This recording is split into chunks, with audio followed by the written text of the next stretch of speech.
வாயேன் சும்மா அப்படியே வெளில போயிட்டு வருவோம் அப்படின்னு கிளம்பும்போது நைட்டு டின்னர் அப்படியே ஹோட்டல்லே ஃபினிஷ் பண்ணிட்டு வந்துருவோம். அன்னைக்கு அது மாரி தான் ஆயிருந்தது.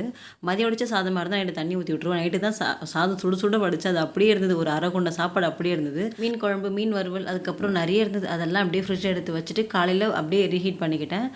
நல்லா சலடையா இருக்கக்கூடிய ஒரு பாத்திரத்தில சாதத்த ஃபுல்லா பரப்பிட்டு கீழ ஒரு குண்டான தண்ணி வச்சு, அதுக்கு மேல ஒரு டபுள் பாயில் பண்ணுவோம் இல்லையா? அந்த மாரி மெத்தட்ல பண்ணும்போது நமக்கு சாதம் நல்லா உதிரியா அப்ப வடிச்ச சாதம் மாரி நல்லாவே இருக்கும். கண்டிப்பா இந்த மெத்தட் ட்ரை பண்ணி பாருங்க. நான் சாதம் நெறைய மீந்துருச்சு அப்படின்னா இந்த மாரி தான் பண்ணுவேன். அதுக்கப்புறம் மீன் குழம்புலாம் சூடு பண்ணி அன்னைக்கு வந்து நாங்க காலையில மதியத்துக்கு இத வச்சுட்டு அப்படியே ஊட்டியாச்சு. லவ் பண்ணும்போது சினிமாக்கு போனத தவிர்த்து இப்பலாம் அவ்வளவா சினிமாக்கு போறதே கிடையாது. பசங்க ரொம்ப அடம் பிடிச்சா மட்டும் தான் கூட்டிட்டு போயிறது.